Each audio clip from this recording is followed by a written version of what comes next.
Okay, it's 7 p.m. on this beautiful February evening. This is a planning commission meeting. We do not have a chair or vice chair present. So our first order of business should be taking care of that. And per your procedural rules, in that circumstance, the commission shall elect a commissioner to serve as the temporary chairperson. I nominate Greg. I second it. I vote for it. And so, yeah, ayes. Aye. Well, you have to vote aye so that there's a quorum. Aye. Okay. So, Greg, you'll be the chairman. Okay. So, First order of business is flag salute.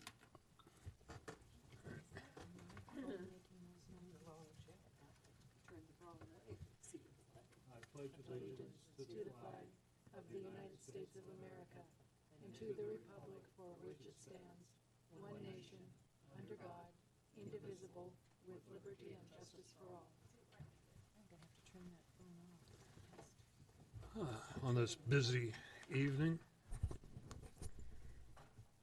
So since we don't have anyone in the audience tonight, everyone's home digging themselves out of the flooding.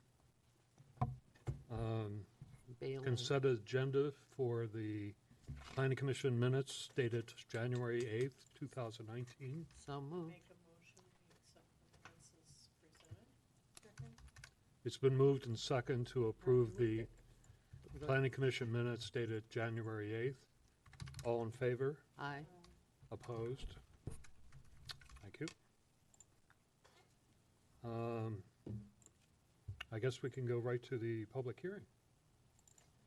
And this is 7 o'clock, 7:02. This is a quasi-judicial land use hearing. The subject of this hearing is a request for an historic resources review, alteration of a historic resource. The subject property is identified on the county assessor's map as lot 7700 on map 4 North 1 West -3BA. The applicant is the city of St. Helens. The owner is Columbia County. Because quasi-judicial proceedings require the observance of certain procedural formalities, we'll take a few minutes to cover some preliminary matters and required statements. Does any member of the commission wish to declare ex parte contact, conflict of interest, or bias in this matter? Seeing none.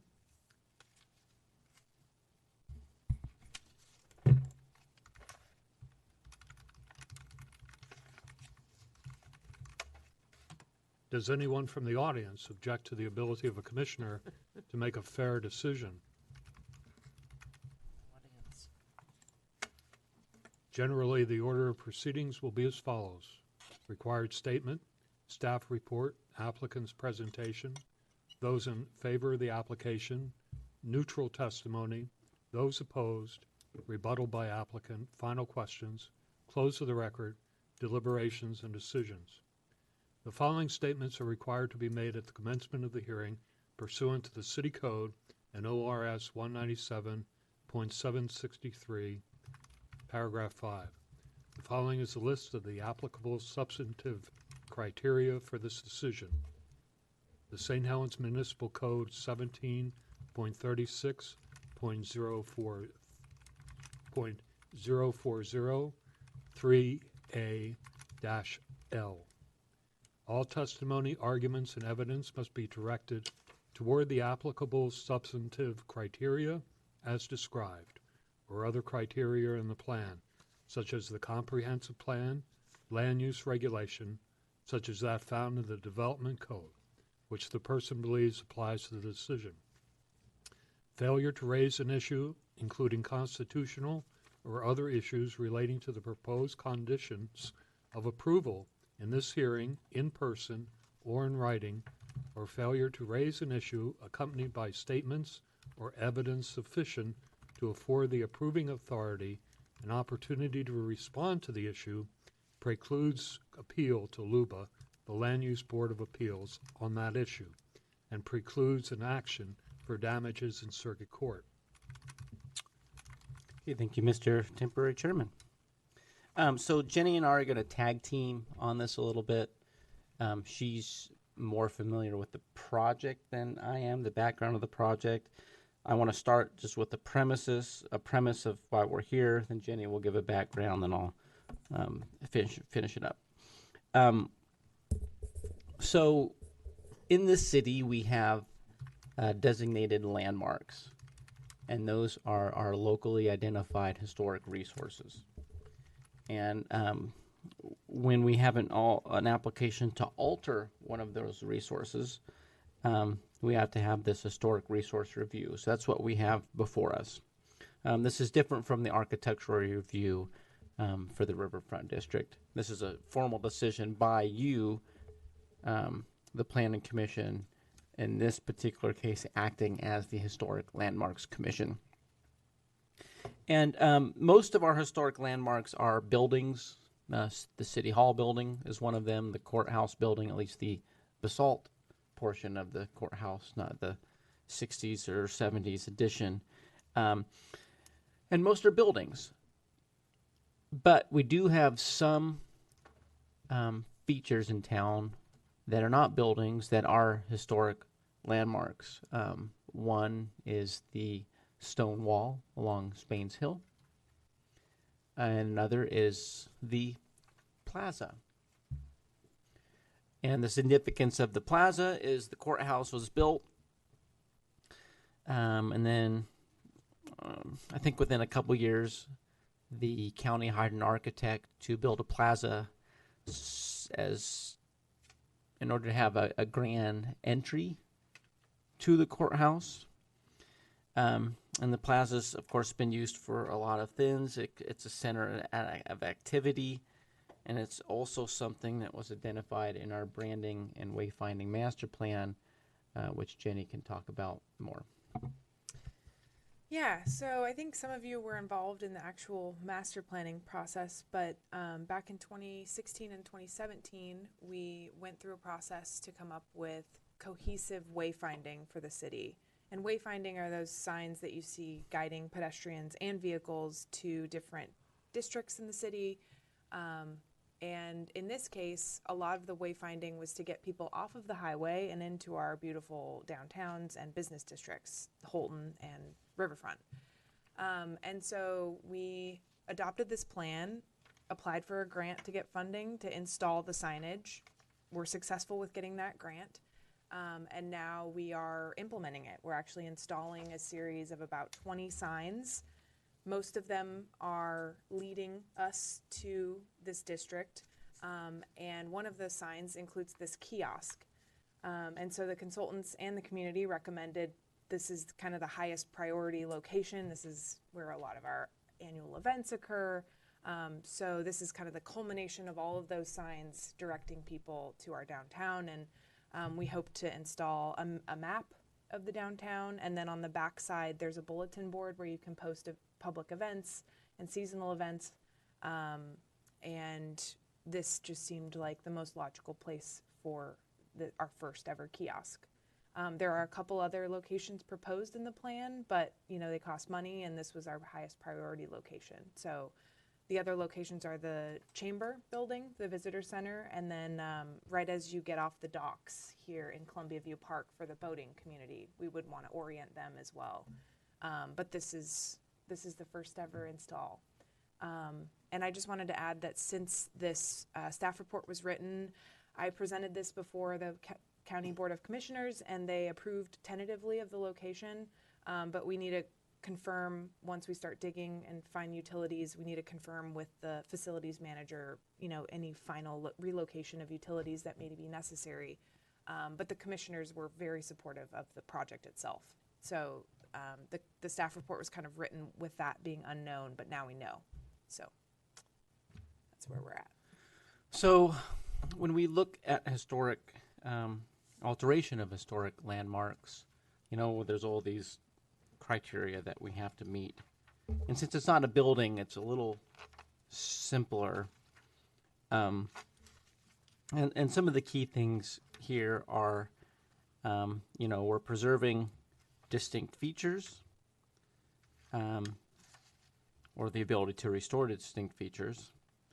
And then new work will be differentiated from the old, so it's compatible, but it's still clear that it's not Disneyland historic.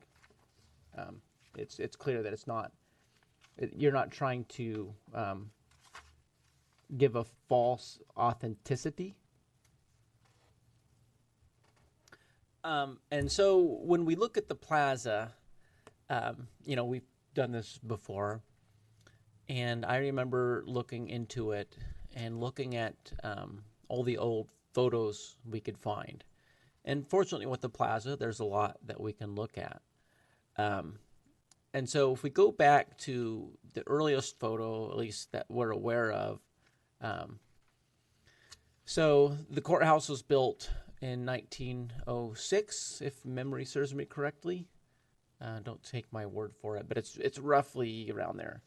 And then the plaza came within 2 years or so after. And so here is a very early photo prior to 1909. And so what was the plaza? It was a rectangular area with rounded corners. And what features were included? Well, you have this line going down the center of each axis with a raised circular thing in the middle.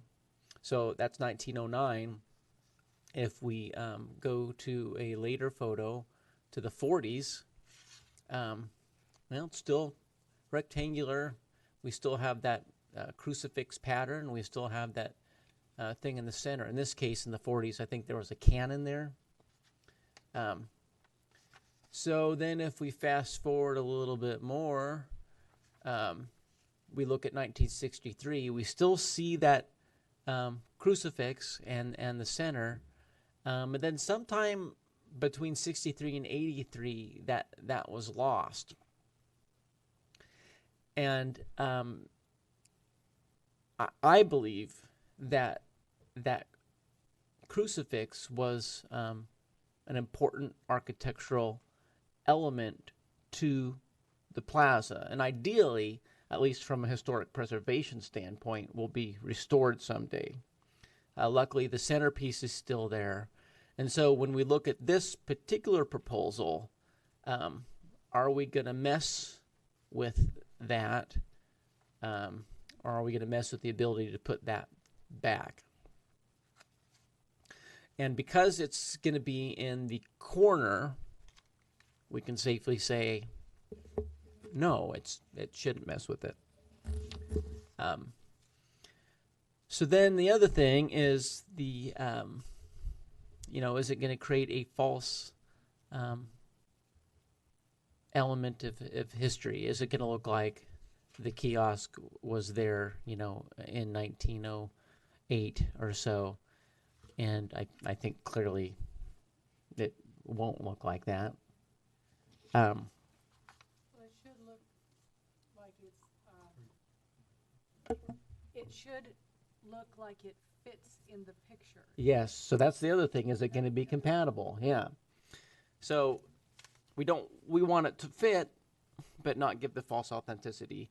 And one good thing about the wayfinding master plan, and I remember going through, the community picking colors and types, and no surprise, the basalt stone is one of the things everybody agreed on because it's all over the place. We have a rich history of our basalt. Our basalt paves some of Portland's early streets. A lot of our historic landmarks are composed of basalt. The wall I mentioned, the courthouse, City Hall, several of the houses throughout town which are composed of the basalt are historic landmarks. And because of that exercise, well, what do you know? This is going to have a base which suggests cobbles. I don't think it's going to be composed of that. It's probably going to be a concrete. Yeah, it's a CMU block with a basalt veneer. Mostly because we have to replicate this in multiple other signs, and so it needs to be cost effective, and this is the best way to to do that. So the design's been pretty well vetted, and of course it wasn't vetted within a historic context. It's just fortunate that's what everybody picked. So now that we're at this stage, we can go, oh man, that doesn't fit. I think it does, and it looks like a pretty easy application to get behind. I have a question. Can you pull your mic just a little closer? Thank you. My question has to do with what the public is going to do with it as they live with it. And I'm wondering whether the bottom level is going to wind up being a bench. So this is just 1 foot, and the lip is even smaller. How wide would the lip be? 3 inches is what? Yeah, gonna say 3.5 3 inches. Yeah, no, well, that's what On it either says. side. It's 2. So the slant is 2, and then there's 1.5 inches where it's flat. And there, Probably going to be okay then. There- there are that's very benches na- there, I mean, too. It's, See more, people it's climbing all narrower over it. than the top of this would be. So Very narrow. there are also benches right here. Good. So I think that Yeah, they're retaining the 2 benches. at 2 of least the 3. we could potentially move this one too to be there. It just depends. so unless you have a problem with the rhododendrons being removed, Rhododendron. One. rhododendron, Mhm. which isn't an historic plant because you don't see it in the old photos. No. So even if you're a fan of roadies, from an historic preservation standpoint, it's not necessarily applicable. So Yeah, I have finished. 2 questions. Sure. The first one is, what measures have been taken to prevent vandalism of the signs or the map? So let's look at the materials because I want to say it was a vandal resistant. Well, I think we were just going to put a picture of you with a bubble that says "Don't vandalize." There you So, go. Yeah. Well, there's a sign that's been up there for decades behind the courthouse, leading up from the ramp to the docks, and that was an old map of the city, and that is up there since the 80s. Yeah. And that really has lasted well, except Yeah. weather. But I'm just curious as to whether something special has been done to make sure that this doesn't get defaced. Now, this isn't going to have flyers and everything, and Well, you For said people something. It's big- lockable, so only the city can control what goes in it. okay, that's And what- it's that was weatherproof, my so you question. won't see all the folded up weather beaten flyers. But will it have like a glass? Yes, yep. So it will be something that can be broken, or will it be plexiglass? So it says weatherproof snap, outdoor locking and weatherproof snap frame on an aluminum panel. So I don't know more details than that. I just know that these are pretty standard for communities. Our fabricator is Ramsey Signs, and they deal with these in all other communities, so they have experience with developing something that's vandal proof. I mean, you can't prevent someone from coming No, with you spray paint. You can't, somebody that has the intent to deface something is gonna. find Yeah, yeah. One of the things that I was wondering was, because we get so much rain here, is there a way that you could have like a little cover, just, so that maybe it'd be enough for one person, who is up there looking, trying to read the information, would Oh, I be see covered what you're from the saying. elements. Oh, I see. Yeah. No, we hadn't considered that. We just installed one of those at Nob Hill Nature Park. Actually, the kiosk has a cover because they do work parties out there, and it's often raining. But no, we didn't consider. We didn't I don't know consider how a much cover. more that would Yeah. expense that would be. Yeah. The other question I had was, did you take into account any way to make the sign usable for the sight impaired, such as Braille? No, we didn't. It is internally illuminated for just easier reading, but not for the blind. I think one thing that's going to help with the vandalism is the plaza is very visible. And there's a lot of windows on multiple sides, and so, it doesn't mean, a brave soul at 3 a.m., but it at least helps. When you walk on that little alley over here that goes to the pre-parking, you see vandalism back there all the time because it's easy. That's cowardice vandalism. That's not courageous vandalism. It's out of the way. Yeah. It's true. You said there's gonna be a place on the reverse side for special events. Mhm. Who's gonna be in charge of posting those? It would be probably our communications officer in coordination with the events coordinator. Okay, Yeah. because the upkeep of the plaza is supposed to be by the county jail. Is that in fact still true? I mean, it's a county-owned facility. It's maintained by the city. It's maintained by the city. Oh, wow. I see the county. Is- I see the No, county doing their. it's the mowing. city work crew that's supposed to be mowing lawns and that. The city. County. Yeah, It's City has the jail, the workforce from the jail. right, but it's under the direction of the city's crew. The deal is, we take care of it and the county owns it, is what my understanding was when we tried to put something out there last time. Is the county had to be okay with it, but we would do the work. Well, I'm not talking just a sign, I'm talking, Mowing they the do grass, the cutting mowing the and that grass. was supposed to be the The workforce. people that It's put like getting the sign in- flag raised, that's on county property, but it's the jail that raises the flag, inmate. Yeah, all I know it was that and his crew that put the sand out there to fix the grass.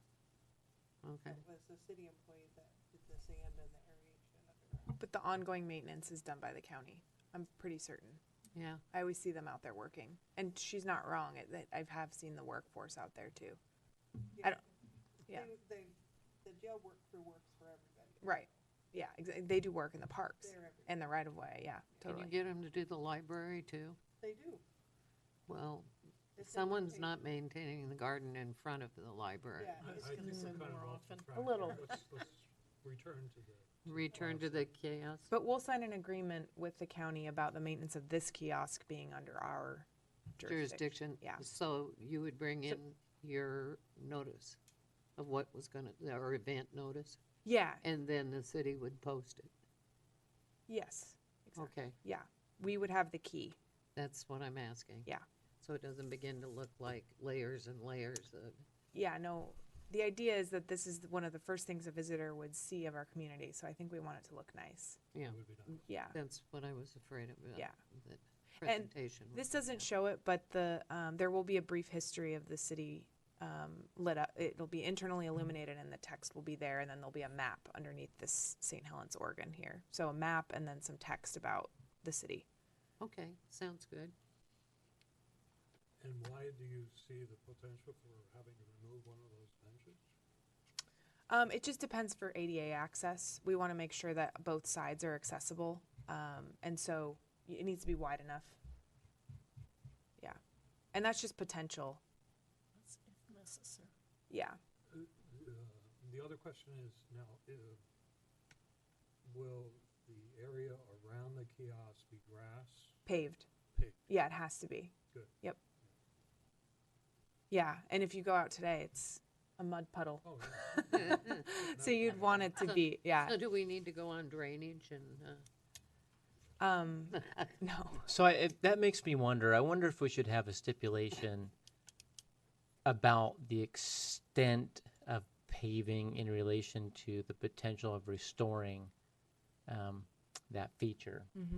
Well, one of the reasons we placed it so far to the corner is because the archway that goes up every year is right here, and we wanted to maintain that visual corridor that people take photos underneath, because you can see the courthouse right underneath the arch that says Spirit of Halloween Town and Season's Greetings. okay, And so we don't want it placed here. because that would ruin the experience of those photos. We wanted it off center.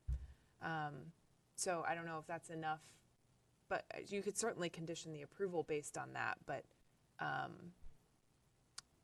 that was our reasoning. Yeah. How big is the cement pad to be? So yeah, we don't have an exact dimension at this point. There are some utilities to be relocated here. I think it's related to the sprinkling system starts here, and so there was a question about, we won't really know until we dig exactly the extent of the sprinkling underneath. And honestly, I put this together really quickly, and we didn't have a final plan. We just knew the approximate location. But you could certainly put a condition in there if you're worried about it, kind of scope creep, just expanding out. There is a lamppost here too that would limit. Yeah, Where was the lamppost? that little round circle is a lamppost. Yeah, Oh, so they're kind of No, consistently. I'm always on the wrong page. Yeah, where my marker is. so if you remove Bush, which is Yeah. in the corner, Yeah, There's one right why there. don't you move the kiosk closer to where the bush is now located, so that it's even less? yeah. Something we were considering too is that people pull out here and need to be able to see oncoming traffic. Now, vision clearance rules are exempt in this district, as Jacob pointed out. So technically, we're not in violation of the code, but logistically, we wanted to make sure that people could still see. So we didn't want to put it on the very edge, because it is 7 feet, 4 inches in height, which is taller than the average car, obviously. So, But still, it'll be on the other side of the sidewalk, and you're supposed to stop before the sidewalk, then move forward. right. So it wouldn't be in your line of vision. Right. At the point. Yeah, the cars here are more likely, that park here, because there's parallel parking here, are more likely in your vision clearance than That's right. than the kiosk would be. But that was kind of why we were setting it back a little bit too. Yeah, we could certainly work to position it closer to the sidewalk if you felt like that was going to maintain what Jacob's talking about. I mean, it's got to be related to the historic preservation aspect, the placement. And that's why I thought, the closer you get it to the actual corner, Right. the less it conflicts with the historic nature. Yeah, and realistically, we don't want to pave a giant swath either, because that brings the cost of the project up. So likely that would happen naturally, but we can enshrine that in the condition. So if I am driving around here to get back out onto the road, I'm gonna want good sight distances, both directions. And if this is back a ways, then as I creep forward, I have plenty of sight. But if we get it too far crowded to the corner and too far crowded to the street, then that's gonna, Right, that's what we were just. Well, there's the Any width worries of the sidewalk there, Catherine, and you're supposed to stop before the sidewalk. Then you move forward to the end of the curb there, well, yes, the end of the that's true sidewalk. for the So driver. it's not gonna be in your line of vision, because it's on the other side of the sidewalk. It's far enough back. Yeah. Any other questions for city staff? Can we put in a condition, isn't that kiosk still in the parking lot down at City Hall? Or county? The one that we put in, I don't know how many years ago? 1980? Yeah, unfortunately, I don't think that's related to this particular. No, I want a condition that they remove that when they put this one in. Get rid of something old and Problem is, that's. call in Neil coun- again tomorrow morning. You know, you can always make a motion and see if your fellow commissioners agree. Well, that's in the county jurisdiction, that's not our fault. Anyway, any more questions for city staff? No, I think this I doesn't. think they did a good job. Now, do So we need a have the motion? money in the bank, right, for this? Yeah, this project needs, we're hoping by the end of summer. And does this city council have to take this on, or is it just for us? This is you. I make a You are the motion Historic we Landmarks accept it Commission, as so- written. We gotta finish this. Yeah, you gotta close the public hearing. So No, I'm- there's no one here to testify in favor? No one here to testify in opposition? Slammed up. So we can Yep. close the record and return it to deliberations. There you go. I think we did the deliberation. I think the cement pad should be about no more than 3 feet Square. in any direction from Well, the you sign. have to have the width to From the stand. sign. Yeah, but that only gives you a 1.5 foot on each side of the sign. Yeah, so the kiosk No. dimensions are just under Not 3 wide in enough. length, so that wouldn't give you enough for, because you No. got to imagine a wheelchair getting on both sides. That's She right. said 3 feet from each side. So, I so said from each side. With, So it would be 9 by, what do you, Well, what is it? taking your dimensions of your sign, front and back, it would be 3 feet from the sign out, 3 feet from the sign so wheelchair is more than on 3. either I was side. gonna say, that's not, So what is, I mean, there has to be some kind of I don't average know, how or wide's a something. wheelchair? There's a dimension, I can't remember the exact numbers, that when I was in retail, that when we set for Christmas, that you had to walk through the whole store, make sure that it's accessible. And it's just under a yard. And that's 3 It's feet. not a yardstick, it's shorter than a yardstick, but it's pretty close. So That's it's how 3 we measured feet. the paths when we set up just on the floor, so we wouldn't get in trouble. There's, Well, I know handicap hallways have to be Right, 3.5 we'd feet, have to be able to- there's added, so make it 4. there's on either added side. complexity too because of grade change. So the sidewalk's a little bit higher than the plaza itself, and you can only have a certain percentage in grade for wheelchair access. So I honestly, I think it would be my recommendation to just make it based on ADA. Like if you want a minimal concrete pad, I would condition it on that. Just say minimal concrete to meet ADA requirements. That way we have a little bit of flexibility to make sure we're meeting our rules. And that'll probably come in about 3.5 to 4 feet then. Yeah, but just in case we need a little bit of extra room to make sure we're getting that grade change or, you know. Depending on what else is located in the corner and how they move it. Right. There might be some complexity that I'm not considering, and I just want a little bit of wiggle room. Not Well, on a isn't there some sprinkler. kind of average or standard that The we can ADA. review? I mean, certainly there's something on the web that can tell Yeah, there's standards. But if it's being built for wheelchair access, obviously you want to meet the minimum standard. And I think the concern is that, you want something that prevents it from, oh, well, we'll just pave the whole plaza. From Right. And so I Right, think standing Jenny's suggestion is very logical. Rather than trying to figure out the number now, especially because the record's closed and we haven't entered that. Oh, yeah. If we just say, the minimum pavement to meet accessibility standards, I think meets the intent of what you're going for. And then keeps us out of hot water for not meeting the standards. That seems fine. so then we want it with the condition of minimal concrete to meet the ADA standards. Sounds good. Okay, that's the motion, Is and there that's the condition. Second. Been moved and seconded to approve the Historic Resources application. All in favor? Aye. Aye. Opposed? Carry on. Great. Thank you. When do you anticipate putting it together? So we have shop drawings. We're getting revised. Gonna have to wait for the nice weather.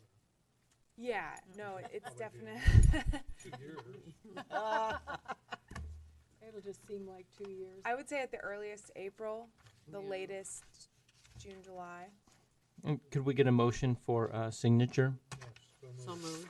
You can't make the motion, that's moved. Second. So, yeah. So that means we have to hunt you down, Greg.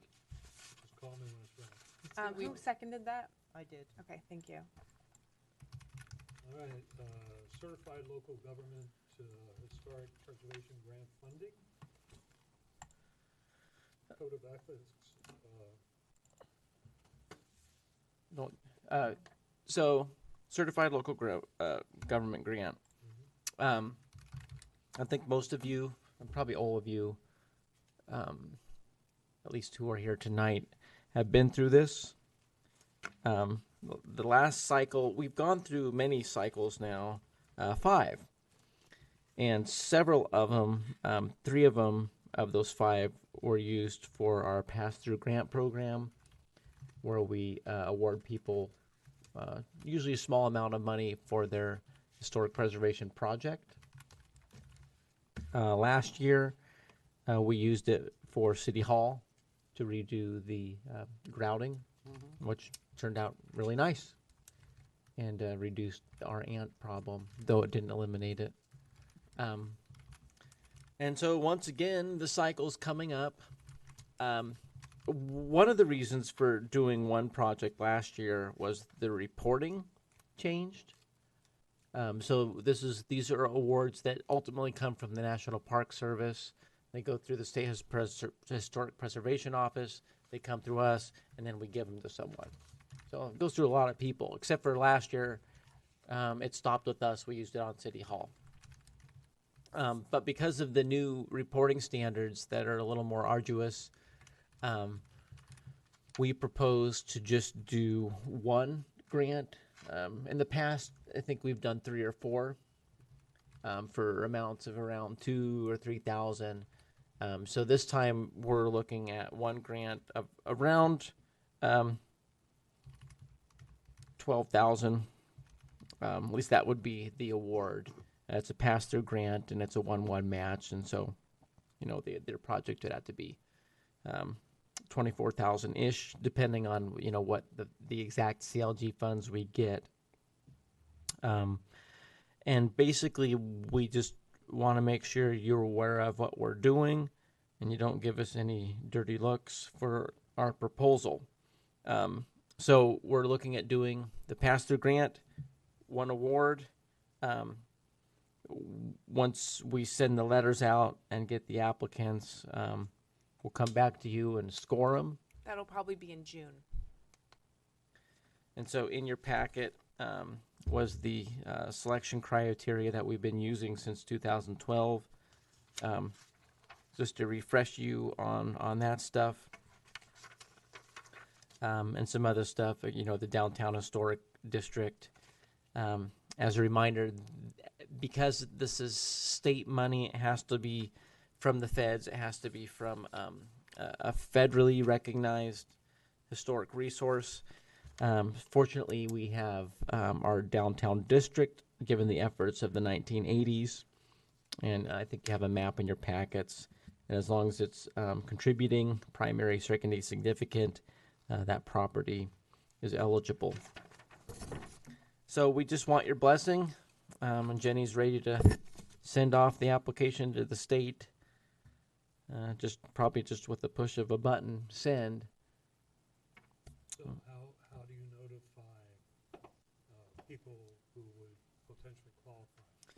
So we look at our GIS for property ownership for all these individual tax lots within the district. Okay. And that includes the county. So if they have a project, I know the theater's interested. I've just talked to her personally. The owner of the theater is interested.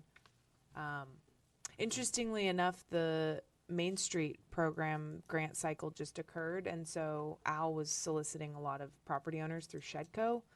And so I know there's interest because he got a lot of people reaching out to him, and some of those projects were historic. So So do you send letters? yes, yep, we send a letter. And since we've done this before, it's really just tweaking the past letter. It's pretty simple on my end, and then waiting until we hear some phone calls.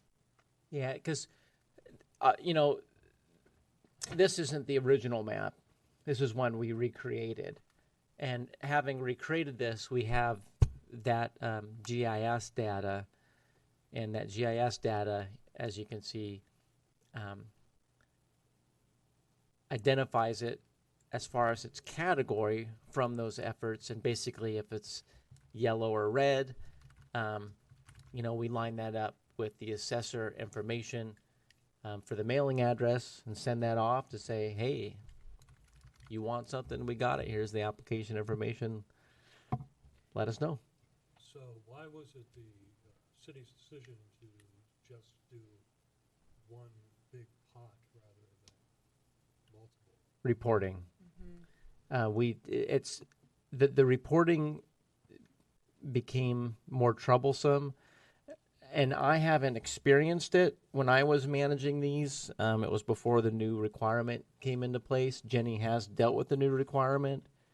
And when I talked to her about it, she says, yeah, it's a lot more involved. It's a packet for each property, a packet of information, and it's just not worth doing 4 different properties for such money. Yeah, Yeah, yeah. $3,000 to $4,000, Yeah. and I think most of the projects end up doing quite a bit of money. I don't think the match will be an issue for them, because typically, if you're going to invest in historic preservation projects, you're going to be at least You're paying 10,000. a lot of money. Yeah, at least, yeah.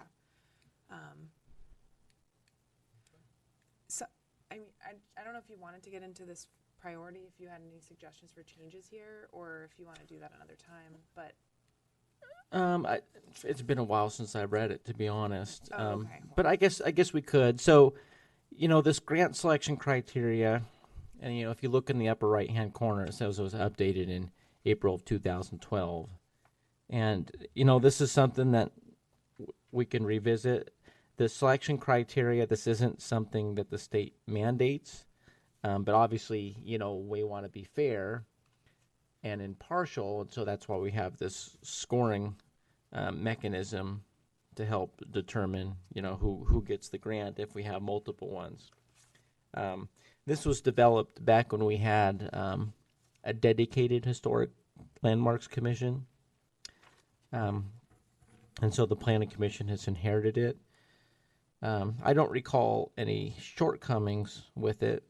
But, if you read it and kind of think, well, maybe we should do this, do that, it's certainly something we can talk about. I think I remember you saying maybe like a ability to complete the project on time, or something about Yeah, I did, didn't I? just the property owner should have the capacity and resources to complete the project, and we should prioritize those property owners a little bit more than someone where you may doubt that.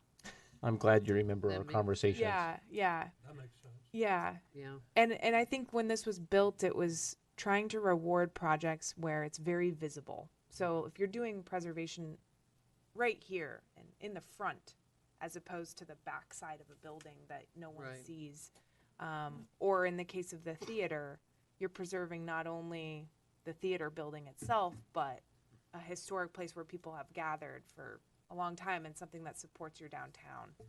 Yeah. And I think that the criteria kind of capture that, but what I don't want to happen is that in June, when we have our list of our list of property owners who are interested, I don't want to be reviewing our priorities for funding and being like, oh wow, these are really inefficient. They're not working for what we actually want to fund, because it's too late at that point. We can't make up priorities if we have projects in front of us. You want to add one that has the financial. Yeah, and resources to anything match else the that you grant. think of that makes sense for something like this. No, that makes sense. Okay, and So you want the And financial, what yeah. was the other one? that or Jacob- just capability to finish the project on and time. capability? Yeah.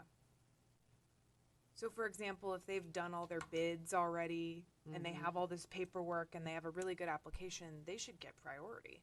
That's right. Or just scored higher. They should get one of these categories.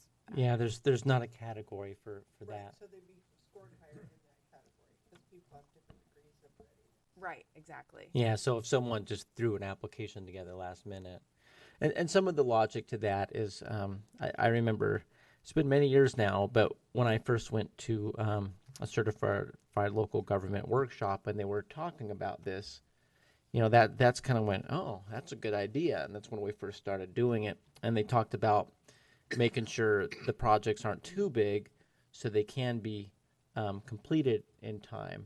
And we've had pretty good luck about them being completed, but we've had one or two that didn't quite get there. But the state wants to award the money, and so we were able to give it for the stuff that had been completed. But making sure that it's not, well, I want to, my project's $1 million. Well, I don't know if that's going to get done in a short time. Well, then maybe you might also consider as including category or that's someone that shows that they have the finances available to That's what I did, get right financial, off of the project right away. yeah, financial ability to match Yeah. grant. So maybe, Oh, I like that wording very well. yeah, so maybe 3 points for project readiness, like ability How to much? complete on time, and then 3 points for financial capabilities. Capability to finish within the designated time Why frame. wouldn't you up the numbers on that? They're very important. What do you think's a reasonable amount, considering the rest in that list? What do you think's the right number? I'd put it 6 to 8. Yeah, Okay, on both of them. okay. There's not much sense in them applying if they really can't financially do it. Then they have no plans on finishing on time. Now, was El Tapatio the Main Street? Yes, yep. It's not ours. Well, no, but I was thinking, being that hasn't been finished, if they had goals, that should be written in theirs too. It actually is. that Shedco? It is. It's part of the Main Street standards. Okay, But yeah, that was Shedco. because I don't think that's ever been done, has it? They applied for their building permit. The building permit finally got ready to issue, and it may have expired now. Yeah, So I really don't know what the status of it is. I think they had some financing issues, oh, I would. but think so. I don't take my word for it. I don't Yeah, remember the yeah. details. They did, they Okay, showed so, problems. yeah, Cool. I like those additions. okay, so we don't have to do a motion or anything on this. No, this is just a FYI, this is coming through the pipeline. And yeah, you'll see it again in the summer. Okay, sounds good. It brings a tear to my eye. Every year, more of the stuff I started gets revised under Jenny's. It's more and more her grant. But that's good. I remember first starting and he handed it, he was like, here, it's like a grant in a box. It's already, all the stuff's ready to go. All you have to do is do the motions. Just little And updates. now I slowly hear it's- him saying it now that way I'm- too. I'm making the The grant in new the box. corners of the box. Yeah, the next thing is Code of Ethics acknowledgement. So I got everyone's here. So we're good to go on that. Just need the three, That we're absent, on. yeah. okay, the acceptance agenda. I'll make a motion, we approve it. Second.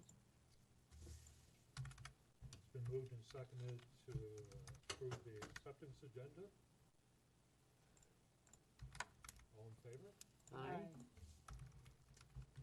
And any questions on the planning director decisions? They should have all been received in your emails. They were. And activities report, which we also received.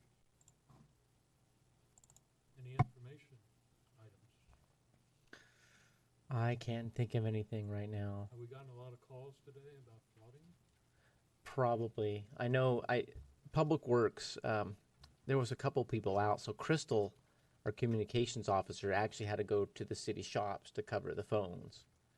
So I'm sure they were busy. I'll tell you along Columbia Boulevard, that island, Columbia and Gable, I mean, that was inundated. You know, that area where those houses on one side and it's empty on the other side, and lowlands.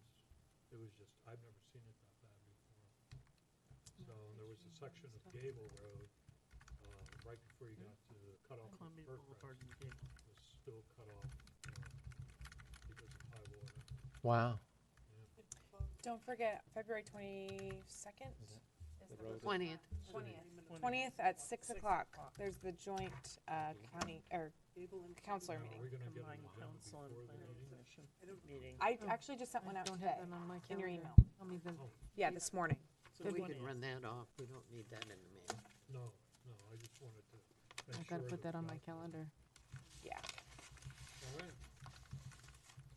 Anything from the city council recent meetings? And that's- Planning, Street vacation is moving along. planning. Yeah. 6 o'clock. The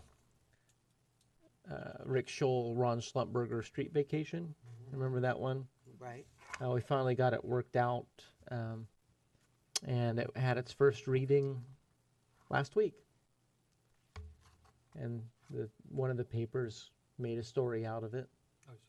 Yes, It's, I saw that. So the final proposal is what the planning staff had recommended originally? Yep. Good. Yep. Option 3, if you remember. Yeah, So yeah. How does that have any impact on the senior center property? no, it doesn't. It still allows access. It'll probably help them because the vacation adds more property to those lots.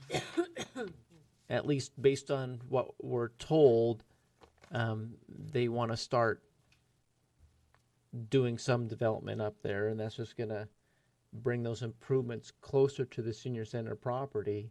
So if they do want to develop it, it just, gets everything closer, probably makes it easier. The one thing is, it fits like a glove. It's really close.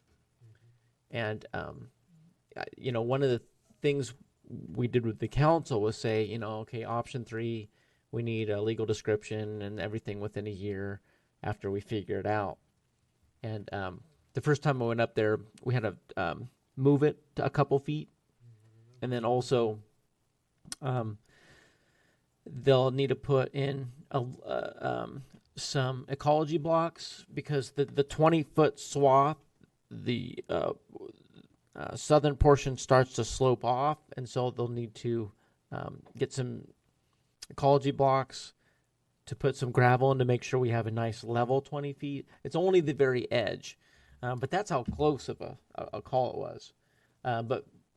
And we kind of finagled over that a little bit before the ordinance, but ultimately we determined that because it wasn't substantial enough that it needed a civil engineer to design it, we were okay going ahead with it. Well, the neighbors in the area should be very thankful that there's no rock that's going to be extricated. Yeah, Like instead of originally proposed. staying 18 feet, Yeah. it could have been 18 feet. That was the mount. That was one mountain over. This is next to it. Well, Yeah, it's still that area. still that area. And if you saw the buildable lands inventory, that mountain was on there as.